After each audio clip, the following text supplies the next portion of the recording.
tudo bem? Hoje vamos ter uma live bem interessante com o Dr. Fernando Bianco. Vai ser tudo sobre próteses de mama e mastopexia.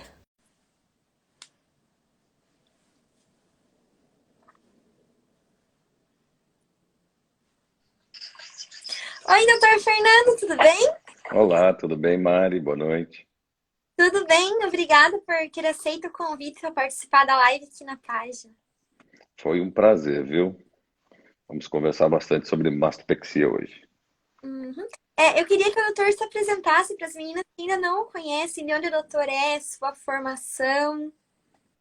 Eu sou do Rio de Janeiro, né? Eu fiz minha formação toda no Rio, né? Fiz a plástica no Hospital da Plástica, serviço do Dr. Farid Hakmi, né? E ao longo desses anos eu tenho 13 anos de cirurgia plástica já, de especialista, e ao longo desses anos eu tendi a ter mais experiência em contorno corporal, principalmente mama.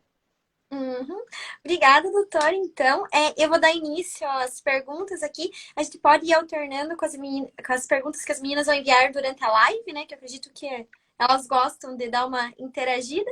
E com que eu já tenho aqui, tá bom? Com certeza, será um prazer. Tá bom, obrigada. A primeira pergunta é: qual é o plano preferido do doutor? Subglandular, submuscular, dual plane ou subfacial? Gostaria que explicasse sobre os diferentes tipos de planos. Eu sou da escola do Rio de Janeiro, né? A escola do Rio de Janeiro começou basicamente com a prótese de poliuretano. Então, a prótese de poliuretano é uma prótese feita para plano subglandular, subfacial. Ao longo dos anos, os implantes foram evoluindo, né? Para macrotextura, microtextura e mais recentemente lisa. E aí, conforme você vai evoluindo os planos, você vai evoluindo as técnicas. Então, quando era poliuretano, era tudo em cima do músculo. Hoje, com liso, é praticamente tudo embaixo do músculo. A minha técnica de preferência é dual plane. Uhum. Entendeu? E essa outra prótese, a nanotexturizada, ela também é indicada no dual plane? Na verdade, assim, a Motiva, que é a prótese que eu uso basicamente Motiva há 3 anos. Né? A Motiva começou a vender no Brasil em junho de 2017. Em junho de 2017 eu comecei a usar a Motiva. E ela começou com isso, nanotextura, mas na verdade isso induziu um monte de cirurgião a erro, porque nanotextura como se tivesse uma textura ainda, entendeu? Mas ela prótese, se você a vir pessoalmente, ela é uma prótese lisa, né? A nanosuperfície é que quando você olha ela no microscópio, ela não é totalmente lisa, porque a prótese lisa mesmo, de antigamente, que existe há 50 anos, ela dá muita reação inflamatória e ela dá muita rejeição, entendeu? A Motiva ela tem uma microsuperfície que não é vista a olho nu e essa superfície dá muito menos reação inflamatória. Então, a longo prazo, ela tem muito menos chance de rejeição. Quando você reopera uma paciente da Motiva, a cápsula é quase inexistente.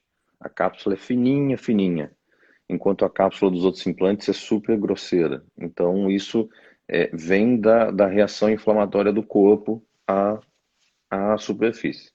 Com essa preocupação toda com a LCL, linfoma, essas coisas, houve várias classificações de várias entidades, né?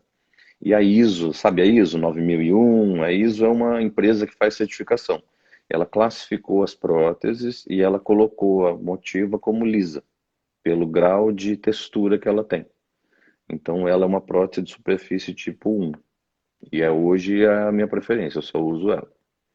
Uhum. Doutor, tem algumas reclamações que as meninas reclamam, né? Que a prótese acaba caindo para o lado. Qual que é o erro que cometem para acontecer isso?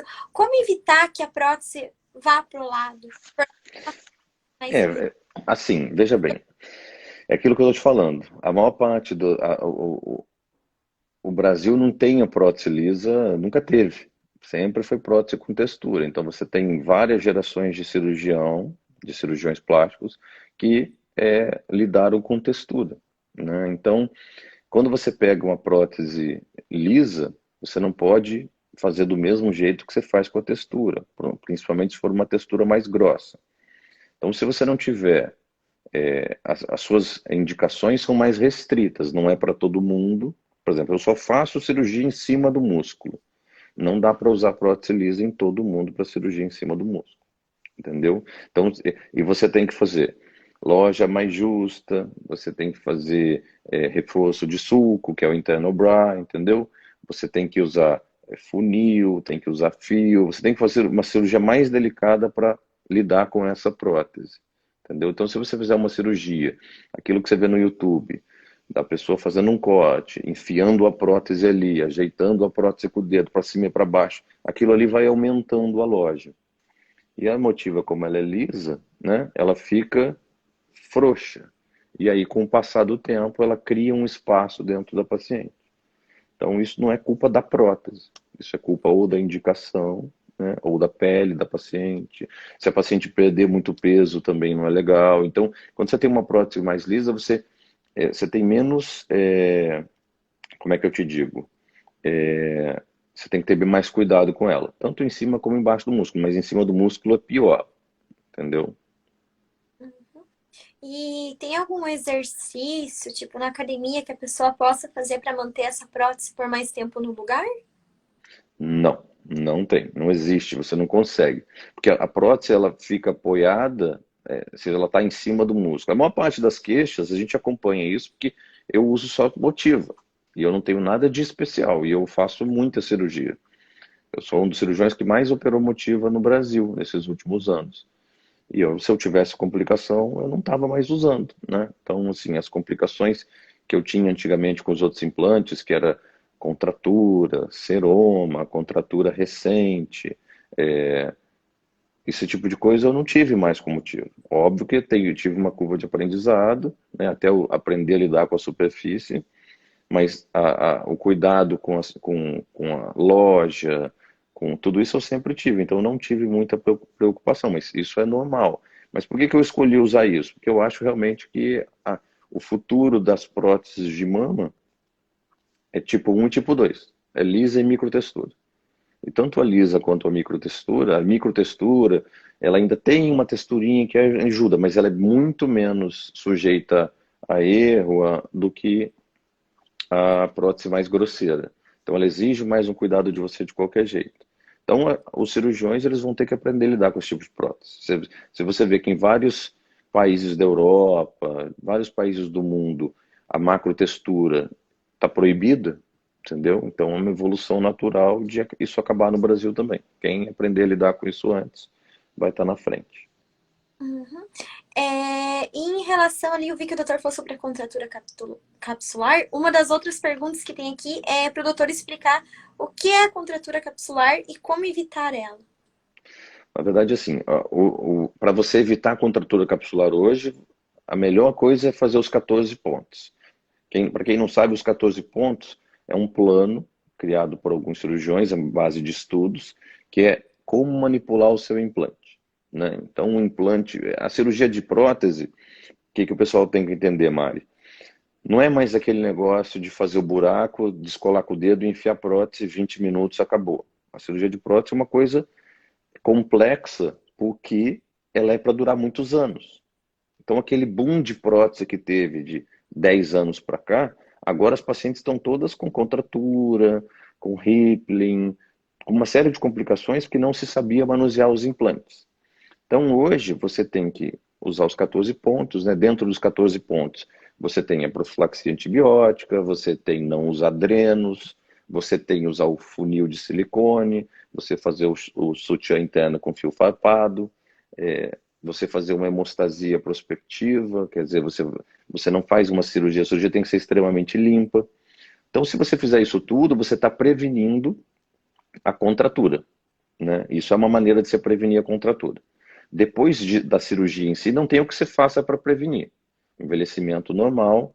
Mas, por exemplo, se você usar os 14 pontos, tem alguns estudos que dizem que você tem 30% menos chance de contratura. Então, isso é muita coisa. Para uma coisa que vai entrar dentro do seu organismo e que você quer que fique tantos anos. Entendeu? E a contratura é a mesma coisa que rejeição da prótese? É a mesma coisa. O que é a contratura? Você tem um implante aqui e todo corpo estranho a gente faz uma cápsula, uma defesa do organismo. Pode ser prótese de joelho, de quadril, qualquer coisa. Então você tem um implante aqui e o organismo faz uma cápsula por cima dele, né? Nessa cápsula, a tendência dela é que ela fique fininha aqui em cima, né? O que acontece quando o corpo rejeita isso? Ele começa a apertar o implante. O corpo começa a querer rejeitar mesmo. E ele começa a apertar, aí a mama começa a ficar deformada, começa a ficar dura, entendeu? E aí o tratamento disso é a retirada do implante e a retirada total da cápsula, para você não fazer de novo, entendeu? E a troca do implante. E uma, em relação ao que o doutor falou sobre o tamanho da loja, né? Que tem que ser exato. A paciente ela já sai da consulta com o tamanho exato da prótese? Tipo assim, hoje em dia com os como é que você escolhe o tamanho da prótese? Tem várias medidas, várias tabelas de medidas, né? Mas aquela cultura de ser artístico, de você olhar para o peito da paciente, é tanto. Isso não existe mais, né? Ainda mais nessas próteses mais novas. Então você tem que ter uma metodologia de colocação de implante. Como é que você faz isso? Você faz umas medidas. Eu uso o High Five, que é uma medida, uma tabela de medidas, onde você vê 5 medidas da paciente e coloca numa tabela. Aquilo vai te dar o tamanho máximo que você pode colocar no paciente. Então você fala para o paciente, ó, de acordo com as suas medidas, o seu tamanho máximo é X. Você pode botar um pouco menor, maior já não é legal. Se você colocar além daquelas medidas, ou você vai perder. Eu vi que você vai falar com o Thiago amanhã. O Thiago vai explicar um pouco sobre o grip. Ou você vai perder o grip, vai perder a sustentação da prótese, ou você vai arrebentar a musculatura, ela vai ficar flácida e pode cair, entendeu? Ou você vai dar estria, entendeu? Então, se você respeitar essas medidas, você vai ter um excelente resultado, entendeu? Estável e que não vai te dar problema. Eu vi que o doutor falou sobre estrias, né? O fato de estar no dual plane também diminui as chances de estrias do que colocar por cima do músculo? Pela prótese estar mais fundida? Não, na Não? verdade não. Se você colocar uma prótese de 400 embaixo do músculo, em dual plane, você vai fazer estria de qualquer jeito. Você tem que respeitar o high five, você tem que respeitar as medidas, entendeu? Então, se você não respeitar as medidas, você vai ter estria, entendeu? Então, a paciente ela já sai. Eu uso também um simulador de resultado. Eu uso o Chrysalix. Então, quando a paciente tem alguma dúvida, faço uma simulação dela, quando é colocação simples de implante, né? E coloco no computador e ela olha como é que ficaria ela com aquele implante. Então, a consulta, ela serve para tudo isso. Então, isso que eu estou te falando, aquela paciente que está acostumada a ser consultada em 5 minutos, X, operada em 20, essa paciente não, ela vai ter tendência a errar mais na hora de achar o médico, entendeu? Uhum. Obrigada, doutor. Ok. Qual o perfil mais recomendado? Perfil alto, super alto ou moderado? Então, hoje em dia, o que eu uso mais é o alto, entendeu? É o perfil que eu mais uso. Quando a paciente, ela tem, eu acho que a prótese, ela fica, ela preenche mais a mama, sem precisar ser tão grande, né? Vamos supor que a tua medida, a medida mais importante da mama é a base, né? Então você tem uma base aqui, vou tentar baixar aqui um pouquinho. Você tem uma base da mama de 12 centímetros, né? 12 centímetros você pode colocar uma prótese de 315 alta, mas se você quiser uma super alta, ela tem que ser 350 ou 380. Então já fica uma mama muito grande, entendeu? E isso influencia na musculatura, pode influenciar da estria. Então, e a prótese, se você respeitar a base, ela vai ter um bom colo, ela vai ter um bom preenchimento, entendeu? Então, para aumento simples, eu uso mais a alta. E a maior parte dos cirurgiões, que eu considero bons, né, de implante mamário, também usam alta. A moderada, ela serve muito para aquelas pacientes que têm o tórax muito largo, né? E aí você consegue colocar uma prótese moderada para preencher bem a base e usa muito também para mastopexia moderada, em pacientes que têm uma dificuldade de O doutor Marcelo Ono vai falar para você amanhã bastante sobre isso. Que a paciente que tem uma dificuldade de levantar a areola, que ela é muito baixa, a prótese moderada, ela ajuda muito nisso. Uhum. Obrigada, doutor. Gostaria que falasse sobre a cirurgia de mama híbrida. Então, hoje em dia, é isso que eu falei, a cirurgia se tornou muito complexa, entendeu? Cada dia mais complexa. Por quê? Antigamente você só colocava prótese, ou às vezes você colocava prótese diferente, né? Então, hoje não. Hoje, por exemplo, a paciente que eu operei hoje, ela tinha uma diferença grande entre as mamas. Então, além da mastopexia, se eu não tivesse o uso da gordura, porque a mamoplastia híbrida é você utilizar gordura para corrigir pequenos defeitos, pequenas diferenças e melhorar o seu resultado, né? Então, eu corrigi a diferença dela com gordura. Então, ela tinha uma diferença de uma mama para outra. Aquela diferença, eu usei o mesmo implante e coloquei gordura em uma mama mais que a outra para igualar. Então, a mamoplastia híbrida, ela veio para ficar. E essa gordura é a mesma coisa que a gordura do glúteo. Ela pode ter uma absorção de só 30%, então ela fica bastante coisa. Não atrapalha diagnóstico de nenhuma doença mamária, isso já está provado também. Então, ela veio para ficar, mas é uma coisa que também aumenta o seu tempo cirúrgico. Porque você tem que tirar a gordura de algum lugar, preparar ela e injetar. Então é uma coisa que vai te levar mais 20 minutos, meia hora às vezes. Então, cirurgia rápida, de custo baixo, não dá para fazer mamoplastia híbrida. E isso usa muito, tanto em mastopexia quanto em implante mamário. E é recomendado drenagem linfática depois dessa cirurgia de mama híbrida? Na verdade, eu não faço nenhuma drenagem linfática para mama. O fato de usar a prótese lisa, né, a reação inflamatória é muito pequena. A, Quando você coloca a prótese, você não tem trabalho, você não tem que ficar ajeitando. Eu uso funil, eu aperto o funil, a prótese escorrega para dentro e ela está no lugar. Então, essa manipulação adequada dos tecidos causa muito pouco edema. Então, eu não faço drenagem nenhuma mama. Na recuperação em 24 horas, a gente faz a movimentação dos braços. A movimentação dos braços já faz a drenagem da mama. Mas na mastopexia você não precisa. Uhum. E nem sutiã cirúrgico ou precisa? O sutiã cirúrgico para o implante de recuperação rápida, ele é opcional. Você pode usar um top, por exemplo. Mas para mastopexia, não. Eu uso 2 meses. Entendeu? Agora, sutiã de meia taça, por exemplo, não pode usar por mês e meio, 6 semanas. Entendeu? Uhum. Obrigada. Gostaria que o doutor falasse sobre a mastopexia em duas etapas. Então, na verdade, isso é o que a gente chama de mamoplastia em 2 tempos. É o seguinte: é aquela paciente que tem o sonho de ter uma prótese, né, e geralmente ela tem a mama grande. Então, ela não tem indicação de colocar uma prótese, ela tem indicação de reduzir a mama.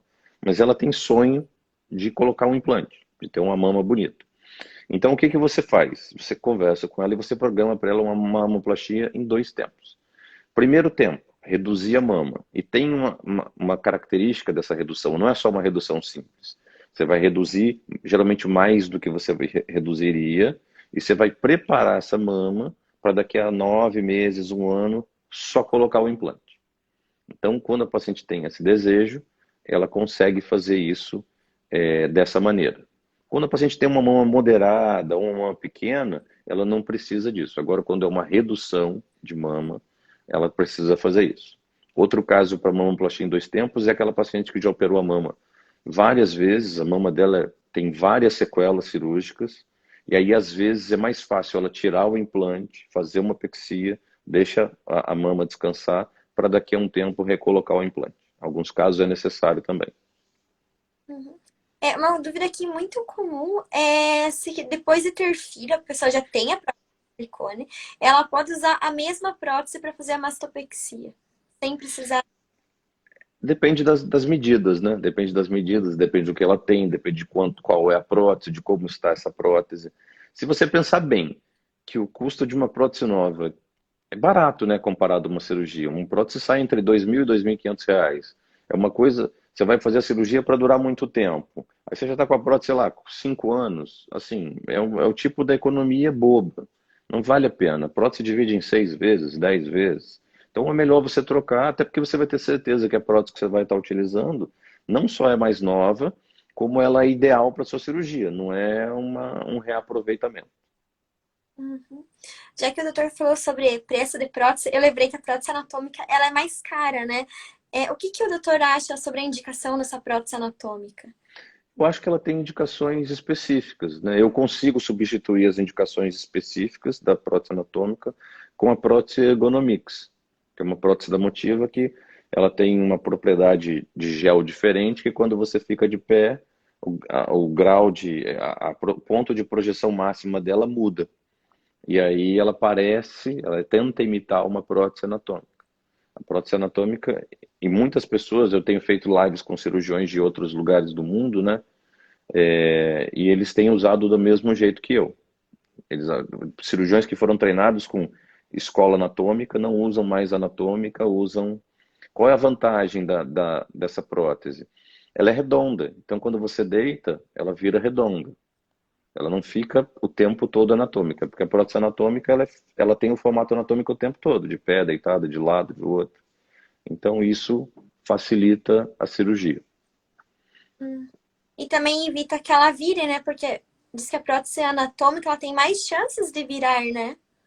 É porque não é a prótese que vira. O pessoal fala muito, minha prótese virou. A prótese ela não vira à toa, ela é colocada justa. Toda prótese.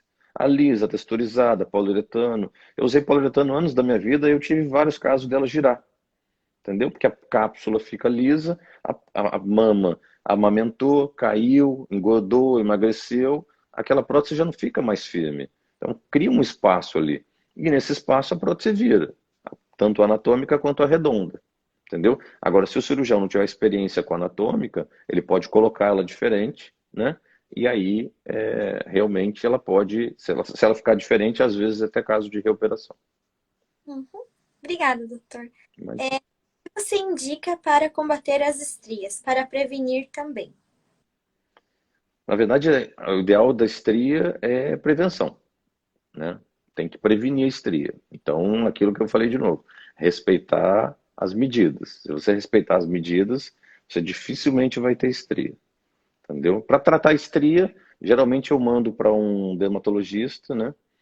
E tem vários tratamentos de laser, de peeling, que ficam muito bons. Se for a estriazinha, aquela vermelha que aparece, aquelas estrias some praticamente tudo, não some nada.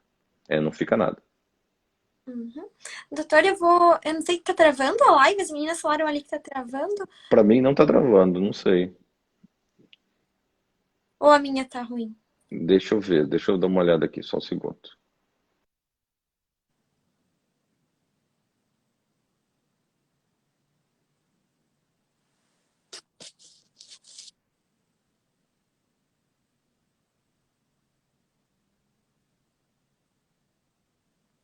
Meninas, vocês estão me vendo ainda? Porque eu não tô vendo o doutor mais.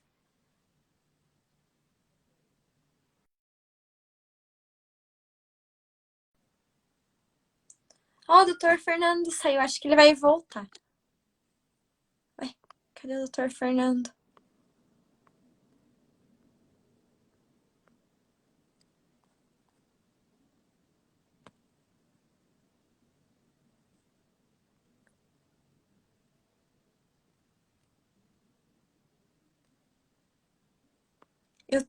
Vou mandar a live pro doutor Fernando aqui. Ah, o doutor Fernando já tá aqui. Uhum.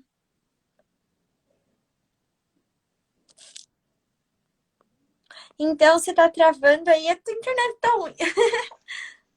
Oi. Oi. Eu tentei mudar de rede de internet, porque a minha estava boa. Não sei se é a minha ou a sua. Eu saí e entrei de novo em outra rede de Wi-Fi. Vamos ver se melhora. Aham. Que bom, doutor. Obrigada. Aqui tem umas perguntinhas que eu vou intercalando para as meninas poderem interagir. Tudo bem. Tem algumas técnicas para cicatrizar a mastopexia ficar bonita e mais fina? O ideal de qualquer cicatrização, primeiro, repouso. Porque a técnica cirúrgica, todo cirurgião plástico tem. Todo mundo é extremamente especialista nisso. Então, cirurgião plástico é especialista em cicatriz. E se você reparar, todas as cicatrizes de todo mundo, ela acaba praticamente perfeita. Então, dali para frente, o que vai influenciar é repouso, né? Você fazer o pós-operatório recomendado, né? Isso é o mais importante. Agora, cicatrização, né? A sua cicatrização, né? Então, assim, você fazendo uma cicatriz sem intenção, eu gosto muito da cola cirúrgica, tá? Eu gosto muito quando a paciente usa cola cirúrgica. Ela tem um custo mais alto. É aquela coisa, eu não obrigo ninguém que não tenha um trabalho que prove que a cicatrização com cola cirúrgica é melhor. Mas eu recomendo, eu acho que ela fica melhor, mas isso eu não posso provar cientificamente. Mas eu gosto, entendeu? Agora, os pacientes têm que entender que o final da cicatrização é um ano e meio, entendeu? Então ela passa por todas umas fases, ela fica linda no começo, ela começa a ficar vermelha, ela pode ficar alta, ela pode ficar escura, e aí ela vai melhorando. E a cicatriz, quanto mais velha, melhor, entendeu? Então tem tudo isso. Uhum. E é normal também a cicatriz às vezes ficar mais vermelhinha, né? Tipo, mesmo com anos de cicatriz. Por exemplo, no inverno, que a pele tá mais ressecada, a cicatriz fica um pouco vermelhinha, né? Depois ela volta ao normal. Com certeza, a cicatriz ela vai existir para sempre. Então, quanto mais tempo, agora, claro, você fez uma cicatriz petrófica, você fez um queloide, você não vai ficar esperando ela ficar boa. Por isso que o acompanhamento pós-operatório é importante. E a paciente volta, depois do que ela opera, ela volta alguns meses, até um ano, praticamente para avaliar a cicatrização, entendeu? Para acompanhar para ficar legal.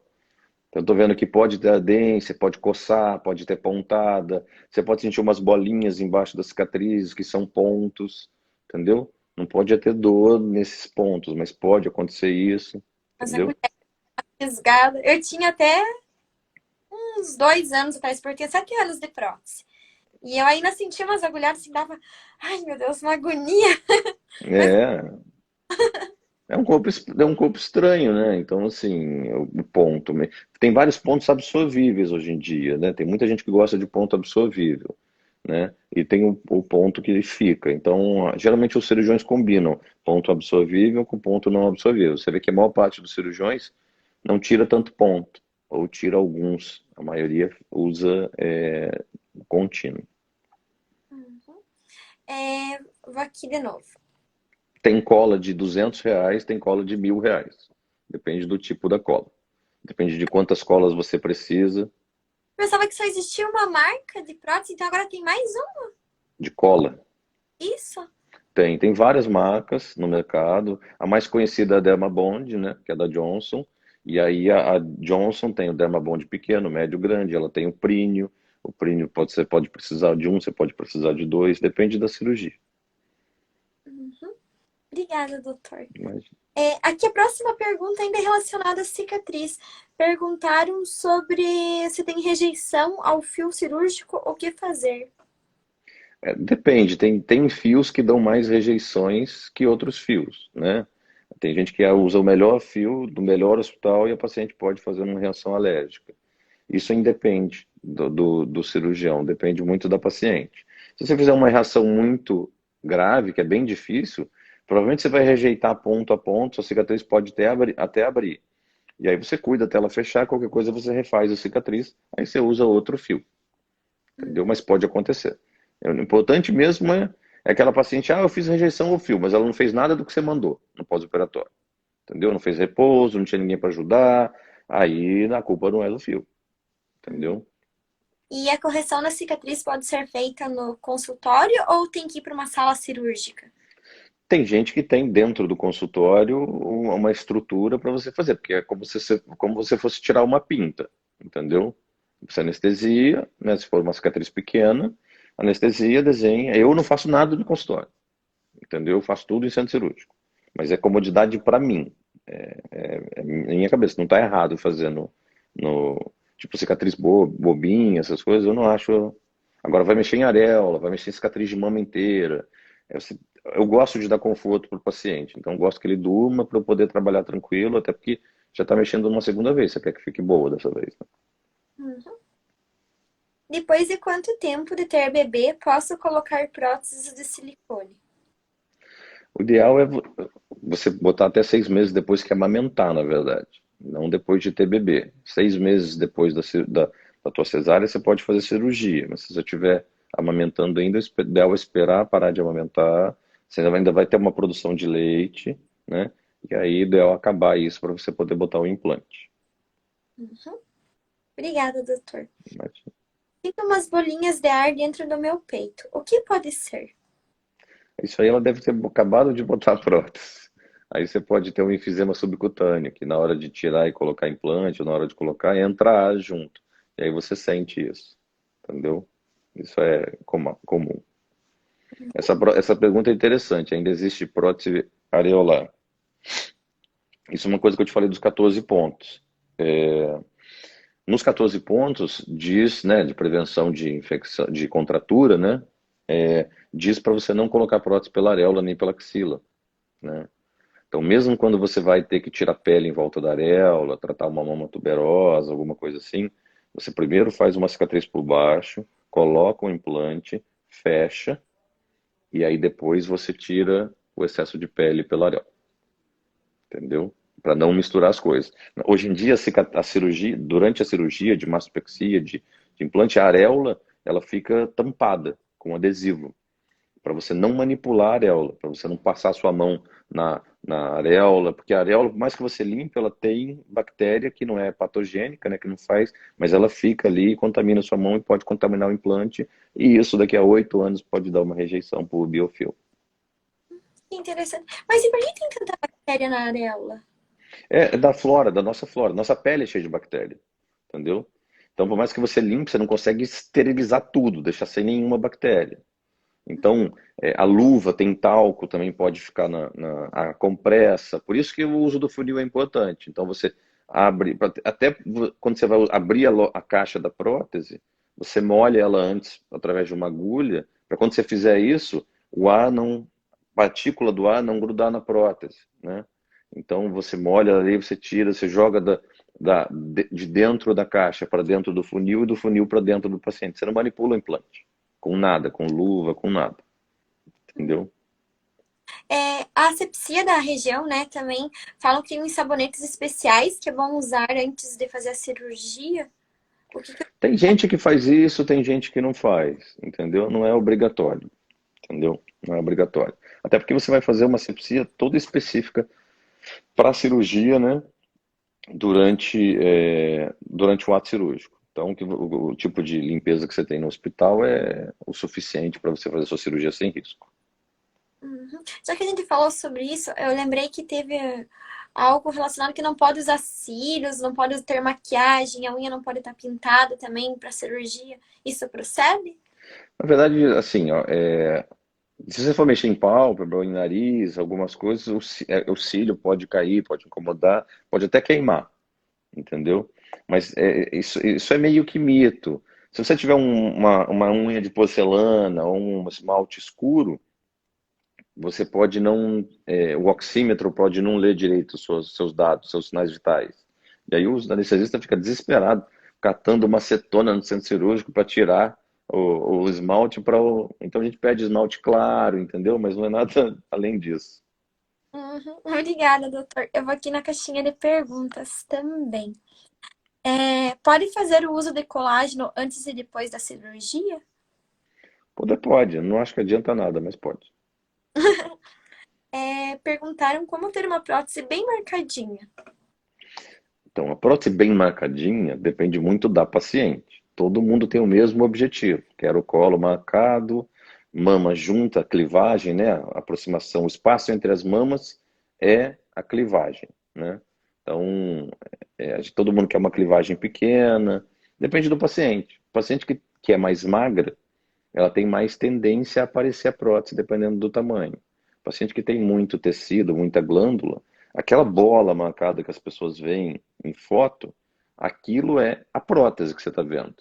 Aquilo não é da paciente. É que a paciente é tão magrinha, né? A paciente não precisa vir do Recife para o Rio, ela pode fazer uma consulta online. Ela está vindo do Rio. Hoje em dia tem consulta online. Não precisa mais ir para lugar nenhum, você vem para operar. E aí, se você tem esse tipo de anatomia, você vai ser favorecida, entendeu? E ela vai ficar mais marcada. Então, e aí tem aquilo que a gente falou das medidas. Você pode botar o implante próximo do máximo do seu tamanho e a prótese vai ficar marcada, entendeu? Ah, mas a minha mão é muito afastada. Gordura. Faz a mama híbrida, entendeu? Para melhorar, para a mama aproximar mais, para melhorar a clivagem, entendeu? Então, tudo isso você tem de arsenal para fazer a mama ficar mais próxima, mais marcadinha. Uhum. Doutor, Mas tem gente que nunca vai ter mama marcada. nunca? Por quê? Por causa do formato do tórax? Ou por causa do formato do tórax, ou por causa da altura, ou a implantação da mama muito baixa. Isso é importante. O médico tem que falar para o paciente isso. E quando ele avalia, ele tem que ver qual a expectativa da paciente, né? Eu, quando faço a consulta, eu peço para a paciente levar umas fotos do que ela acha bonito, do que ela acha. Isso é importante, porque dependendo da foto que ela me mostrar, eu falo, não, assim você não vai conseguir ficar. Ou assim não combina com você. Tem paciente que fala assim, eu não quero nada exagerado, eu quero uma mama super natural. E ela me mostra um peitão gigante, marcado, bola. Então, assim, o que na tua cabeça é natural, na verdade não é. Então, isso é interessante. Uhum. E outra coisa interessante que eu achei é de uma amiga minha. Ela foi fazer, só que ela foi fazer rinoplastia. Ela levou para o cirurgião plástico dela o que ela não gostaria de ter no nariz e o que ela gostaria. Isso também é um ponto interessante. Sim, mas isso tudo é válido para o cirurgião saber o que espera. Entendeu? O cirurgião tem que escutar o paciente. O mais importante é que os pacientes não façam expectativas irreais, mas às vezes na cabeça do cirurgião é a mesma coisa. Você não consegue, por mais que você mostre foto para o paciente, você não consegue fazer, ó, você é desse jeito. Quando eu consulto uma paciente, eu tento mostrar para o paciente pacientes que pareçam com ela, entendeu? Para ela ver fotos que pareçam com ela. Se ela não gosta daquilo que eu mostro para ela, então ela não vai conseguir, ela não vai ficar feliz. Uhum. Entendeu? Eu não vou pegar uma paciente de 1,70 com um tórax super largo e mostrar uma menininha que tem 1,50 com um tórax desse tamanho, que a prótese fica aqui. Eu estou enganando ela, entendeu? Então, isso tudo é importante durante a consulta. Uhum. Obrigada, doutor. Eu vou fazer uma pergunta aqui da live, daí eu vou fazer mais aqui. A Revânia perguntou se tem algum risco de fazer massa depois de já ter colocado a prótese porque cedeu. Não, não tem problema nenhum. Assim, toda cirurgia que você vai fazer, né, ela é mais complexa, entendeu? Os pacientes têm que ter essa noção, entendeu? Então, você chegou no consultório do cirurgião para operar. Você nunca botou nada, sua mama é pequena, não tem flacidez. Sua indicação, prótese, dual plane, recuperação 24 horas. Ótimo. Você amamentou, tem uma queda, sua mama é pequenininha, mas é murcha. Ótimo. Mastopexia, alça muscular do Dr. Marcelo Ono, tamanho tal, respeitando base, ótimo. Você tem uma mama moderada, a ressecção de tecido já é maior, já tem que tirar mais coisa, a complexidade vai aumentando. Você tem uma prótese há 15 anos, contraturada, contratura grau 3, que é a penúltimo grau, mama dura, separada. Essa mama é outro grau de complexidade. Cada vez que você vai reoperando, o grau de complexidade vai piorando. Mas fica mais difícil, mas o cirurgião até ele tem que falar para o paciente: olha, sua cirurgia vai ficar boa, sua cirurgia não vai ficar boa, ou dá para fazer isso, ou faz em 2 tempos, tira a prótese, levanta. Tem todos esses arsenais, entendeu? Para você fazer uma cirurgia boa. O paciente tem que comprar, né, isso, né? O paciente tem que entender, comprar a ideia do cirurgião, porque às vezes o que eu falo para ela que é o melhor, ela não quer escutar aquilo, ela vai procurar alguém que vai falar para ela o que ela quer escutar. Exatamente. Daí as meninas ficam bravas ainda, né? Ainda. Ficam muito bravas. Porque assim, elas vêm no seu consultório e ela fala assim, aí uma paciente, por exemplo, hipotética, tá? Ela vem no meu consultório e ela já operou 4 vezes, a mama está caída, aí você tem que tirar essa prótese, tirar essa cápsula, ou você fazer um retalho de cápsula, né? Do casal Manfrim, que você já conversou com eles também, eles desenvolveram um retalho de cápsula sensacional, e você usa a alça do Marcelo Ono, aí você tira a pele, aí você ajusta bota a prótese embaixo do músculo, você faz sutiã interno, você usa fio. É uma cirurgia de complexidade altíssima, entendeu? Então, aí você dá o orçamento para ela e ela compara com a da amiga dela que veio só operar a primeira vez, coitada, aumentou o peito. É diferente, a cirurgia é diferente, não existe uma tabela. entendeu? Então, e as pacientes às vezes ficam chateadas até com isso, até com as diferenças de valores, de explicações, de recuperação, de tudo isso, de limitação de resultado, entendeu? Cada vez que você opera, você tem uma limitação de resultado maior, Uhum. Cada pessoinha é uma pessoinha, né? com certeza. Doutor, aqui perguntaram para aproveitar esse engate de masto. A Nanda perguntou, masto com ou sem prótese? Qual a indicação? Na verdade, algumas indicações absolutas e relativas, né? Não tenho nada de peito, de tecido mamário, a minha mama é caída. Você precisa da prótese. Então você não tem opção, ou você faz com a prótese, ou você não faz. Tem uma mama moderada, né? Um tamanho médio, 44, por exemplo. Você pode fazer com ou sem a prótese. Você tem que saber que sem a prótese, você tem a vantagem de não precisar operar mais. Mas o seu resultado é limitado. Você não vai ter tanto colo, não vai ter tanta clivagem. A sua mama ela vai ficar uma mama natural, aquele formato natural, entendeu? E ela vai ter uma durabilidade grande, uma vantagem. A mama com prótese, ela vai te dar colo, vai te dar clivagem, vai te dar aquele efeito de silicone, mas exige manutenção. A prótese, nenhuma prótese é para sempre. Não existe prótese vitalícia. Existe prótese que não tem data de validade. São coisas diferentes. As pessoas confundem muito isso. A prótese ela não tem data para trocar, mas ela não dura para sempre. Pode durar? Pode. Mas a gente recomenda que 10, 15, às vezes antes, se for mastopexia, tem que trocar. Então, a paciente tem que pesar. Tem paciente que tem como escolher fazer com ou sem prótese, tem paciente que não tem como escolher. As duas ficam muito boas, depende do que a paciente quer. Uhum. Obrigada, doutor. Como corrigir mamas tuberosas? Mama tuberosa é uma das mamas de mais difíceis correção, né? Depende do grau de tuberosidade. Geralmente você usa uma prótese ergonomix, né, que é uma prótese que vai preencher. A mama tuberosa, geralmente a paciente tem a distância entre a areola e a dobra da mama muito pequena, e ela tem a mama bicuda para frente. Aquilo que eu te falei, você entra por baixo, coloca a prótese, você faz um dual plane 2 ou 3, depois você ajusta a pele em volta da areola. Geralmente esse é o mais comum, entendeu? Mas é uma cirurgia complexa, a gente tem que colocar gordura. Quase 100% dos casos você coloca gordura na parte de baixo, na parte média. É uma cirurgia que exige mais trabalho do cirurgião. E os resultados são limitados. Nunca vai ficar alguma prótese normal. Mas melhora muito. Uhum. Obrigada, doutor. E uma pergunta bem interessante. Doutor, eu fiz a lipo e prótese em março e perdi muito sangue. Fiz transfusão de 4 bolsas. Quanto tempo leva para o corpo recompor o sangue que perdemos? Foi em março, já recompôs. Entendeu? Você, nessas 4 bolsas, você já recompôs o seu sangue já. Pode ficar com um pouquinho de anemia, mas se alimentando bem, fazendo suplemento de ferro. A gente vai tendo produção de hemácia frequentemente. Rapidinho, isso recupera. Estou vendo É, aqui qual é o risco de perder a sensibilidade. É raro, mas pode acontecer. Geralmente ela é temporária. Às vezes demora um ano para voltar. tem muita Entendeu? pergunta, doutor. Eu me pergunto, olhando, acho que tá bem pra baixo, tô lá em cima ainda. Vou fazer daqui e daí, enquanto isso, eu fico procurando ali as perguntas. Tá. Perguntaram como corrigir Rippling. Então, o Rippling é uma das desvantagens da perda de peso e da prótese em cima do músculo, né? Você pode corrigir o Rippling, dependendo do grau de Rippling, com gordura, né? A mama híbrida, por isso que eu falo que ela é super atual, né? Você tira a gordura de alguns lugares do corpo e injeta ali na mama para disfarçar. Mas o que vai dar mais certo mesmo é você tirar essa prótese de cima do músculo e colocar ela embaixo do músculo. E mesmo assim, às vezes tem que fazer gordura também. Uhum. Aqui tem uma pergunta que veio 2 vezes. Por que a prótese de poliuretano não é indicada no plano submuscular? A poliuretano é uma prótese de espuma, ela é revestida por espuma de poliuretano. E ela faz uma cápsula muito mais grosseira, muito mais grossa.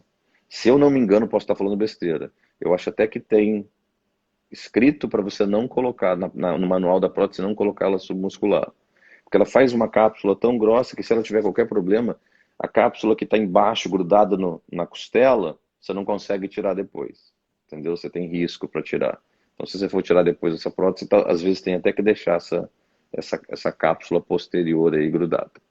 Então, o ideal é não colocar. Tem cirurgião que coloca, entendeu? Mas o ideal é não colocar. Você pode colocar uma macrotextura se você quiser, mas uma poliuretano não se deve colocar submuscular. Macrotextura que você diz é aquela texturizada comum? Não, a texturizada comum ela pode ser micro ou macro, né? Tem algumas marcas que têm uma prótese de macro textura e algumas que micro textura. Por exemplo, eu não vou falar em marca, mas tem uma prótese que é tipo de um silicone injetado. Essa é uma macro textura. Tem uma prótese que é da Johnson, que você sabe qual é, que ela é micro textura. Entendeu? O ideal de usar é lisa e micro. Macro e poliuretano não é proibido, liberado pela Anvisa, gosto do cirurgião. Na minha cabeça, opinião pessoal, não uso mais, nem micro, nem macro, nem poli, Só entendeu? micro e Só, nano. só li. Na verdade, só uso a lisa, que é a nano superfície, né? Só uso a lisa. Uhum. Eu não E- gosto de usar duas marcas. Gosto de usar tudo que eu consigo fazer de bom, eu consigo fazer com a lisa. uhum. Obrigada, doutor. Eu vou aqui na caixinha de perguntas, eu vou citar assim na tela que fica legal. Quando faz mastopexia, corre o risco de perder glândula mamária para amamentar futuramente? Pergunta importantíssima. Hoje em dia, a gente consegue ter resultados de mastopexia próximos de prótese de silicone. Isso não existia alguns anos atrás. Muito disso se deve ao Dr. Marcelo Ono, Dr. Alexandre Munhoz, são técnicas cirúrgicas que deixam a mama mais estável, mais mediais e mais para cima, né? Só que isso vem a um custo, que a gente chama de mamoplastia de substituição. Você vai retirar a maior parte da glândula mamária para a prótese aparecer e para você não ter aquele efeito de cachoeira, que é a prótese aqui em cima e a pele escorrega por cima dela. Então, quando você coloca uma prótese embaixo do músculo, ela fica lá em cima, você tem que tirar o tecido quase todo para ela ficar bonita. Senão a pele escorrega. Então, quando você tira tanto tecido assim, você pode diminuir o risco de amamentar. Então, isso eu falo para todas as pacientes que vão fazer mastopexia. Várias meninas pediram para o doutor falar sobre o sutiã interno e agora veio mais uma mensagenzinha ali. O sutiã interno, ele é uma rede de sustentação que fica embaixo da prótese. A gente faz isso aqui. Então, a prótese, ela fica... Aqui é o sulco, e o sulco da mama é algo extremamente frágil, né? Ele é maleável. Os tecidos, tem gente que tem o tecido muito frouxo. Então, a prótese fica apoiada aqui. Então, a gente faz um negócio, que foi o Dr. Miroshni que está divulgando isso em maior grau. Eu só reforçava o tamanho da incisão, 3, 4 centímetros. O Dr. Miroshni, que ele é da Austrália, ele faz o sutiã interno que pega daqui até aqui. Então, esse sutiã interno é feito com um fio farpado, pegando músculo ou fáscia profunda, de ponta a ponta. Às vezes ele faz 2 camadas, às vezes ele faz 3 camadas, dependendo do grau de flacidez desse sulco. E aí a prótese fica apoiada ali e você tem menos chance dela fazer bottoming out, dela escorregar, dela cair, entendeu? Então ela fica muito mais estável, entendeu? Então isso hoje em dia é fundamental, é uma coisa meio que obrigatória para qualquer prótese de silicone, entendeu? Mesmo que você coloque em cima do músculo, mesmo que você coloque poliuretano, entendeu? Se você está fazendo uma prótese de mama hoje, não custa você perder 10, 15 minutos e fazer um sutiã interno, vai prevenir problema futuro para a paciente. E pode ser feito em qualquer plano, então, o sutiã interno. Qualquer plano, entendeu? E esse bottoming out, ele acontece por quê? Na verdade, a prótese pesa, né? E o sulco é frouxo e ela vai distendendo esse sulco, ela passa do sulco, ela destrói esse sulco pelo peso. E aí ela vai em direção ao abdômen. Ela acaba quando ela escorrega para baixo.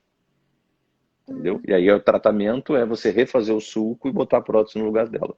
Devolve a pele do abdômen para o abdômen, né? Porque a prótese ela faz isso e ela joga a pele do abdômen para cima. Então você joga a pele do abdômen para baixo de novo e coloca a prótese no lugar dela, fazendo o sutiã interno.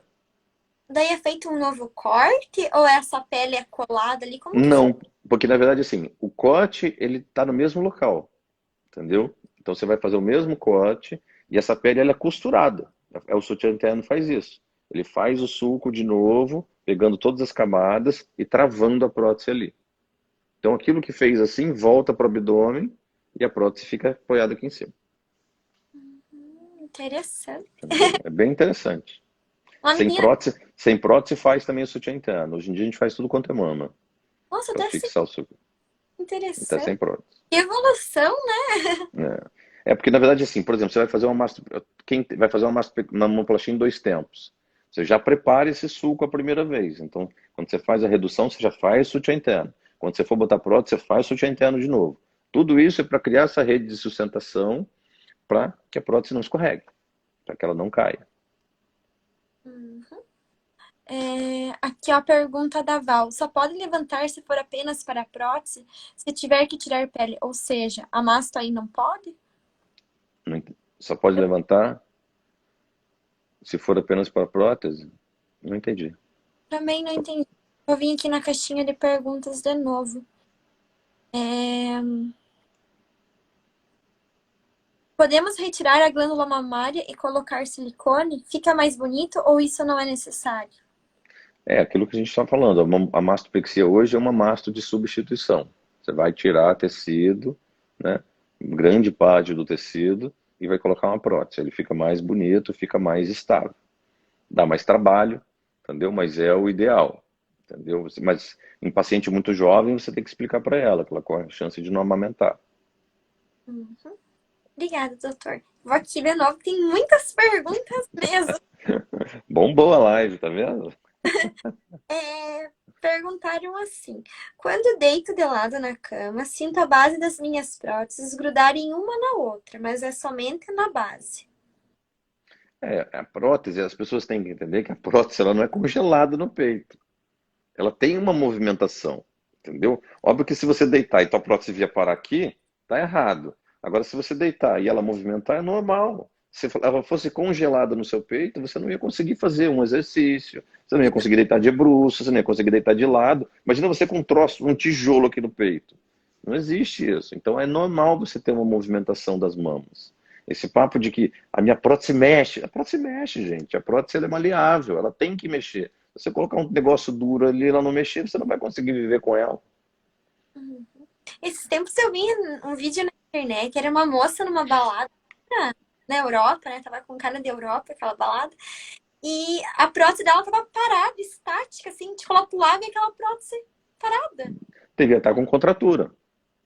A contratura faz isso. Tanto que as pessoas não conseguem ficar com a contratura há muito tempo, que é incômodo.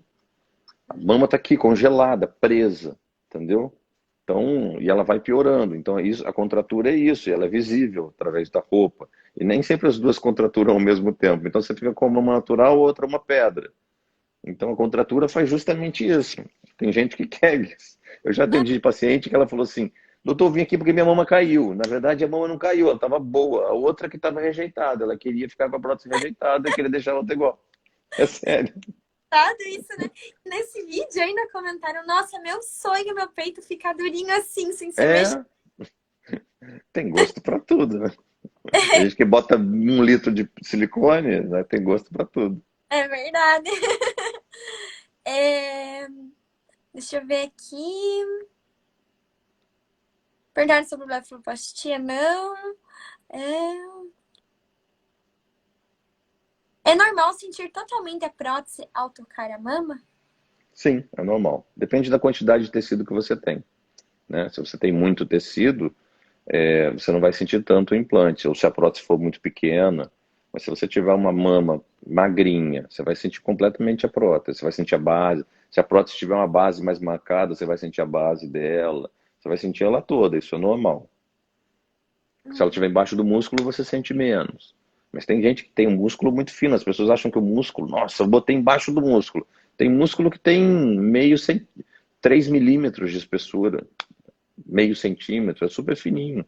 Então, você vai sentir, vai ter essa mobilidade também. uhum. Doutor, vou fazer uma pergunta que fiquei curiosa. Ele vi tanta gente fazendo um monte de pergunta. Quero fazer a minha pergunta agora. Claro, por favor. Por que acontece às vezes, da prótese nunca cair, assim, tipo, ter há muito tempo uma prótese grande e a prótese não cai? Que Pele, tipo de qualidade de pele, qualidade de pele. entendeu? Eu tenho um paciente de mais de 10 anos que a prótese está ali, do jeito que ficou. Óbvio que assim, não é só qualidade de pele, mas assim, controle de peso. As pacientes têm que entender que depois que você coloca uma prótese, você tem que manter o seu peso. Por isso que eu peço para emagrecer antes da cirurgia. Eu peso todo mundo no dia da cirurgia. Ah, mas você vai me pesar, eu só vou botar uma prótese? Sim. E já aconteceu de paciente voltar no consultório 6 meses depois com 10 quilos a mais. Perde o resultado. 8 quilos a menos. Perde o resultado. A mama, ela sente muito o efeito da perda e ganho de peso. Então, quando você perde muito peso, sobra pele, a mama ela roda, a prótese gira, entendeu? Ela cai. Se você ganha muito peso, a mama cresce. Aí quando você emagrece, a prótese gira, a mama cai. Então, assim, se você tem uma qualidade de pele boa e você mantém esse peso, a tua prótese vai durar anos. Às vezes 20 anos. Eu já operei paciente de 25 anos de prótese que, assim, e ela, eu quero botar para mim, para que você vai mexer na sua prótese? Ressonância normal, exame normal, peito em pé. Não, já estou com isso há muito tempo. Mas sim, mas está normal. Quis trocar, não teve jeito. E trocou. E estava normal. A prótese estava ótima, mesmo sendo super antiga. Uhum. Doutor, o nosso tempo tá quase acabando. Eu acho que para continuar fica muito tarde, né? Eu acho. O pessoal tá animado aí, você que sabe. Mas acho que tá tarde. Tá tarde, né, doutor? Tem que operar, né? E daí outro dia a gente continua, porque, nossa, Sim, a gente pode conversar outro dia, com certeza. a gente marca para um próximo dia. Queria agradecer a live pelo doutor. O doutor é um querido, super inteligente Obrigado, obrigado. no falar, no explicar, né? Falou numa linguagem que todo mundo entendeu direitinho. É como se eu estivesse consultando, né? Eu gosto de explicar bem para os pacientes entenderem, entendeu? Para não ficar uma coisa muito científica, para o paciente entender que a prótese é um compromisso, né? Você depois que coloca uma prótese, dificilmente você vai ficar sem. Então é interessante que a paciente tenha essa noção de que aquilo vai ficar lindo, mas aquilo vai exigir para ela uma manutenção de algumas vezes durante a vida. Uhum. Então tá bom, obrigado, doutor. Aguardem a parte 2 da live, meninas. Obrigado, Mari. Até logo, viu? Boa noite. Tchauzinho. Boa noite. Tchau, tchau.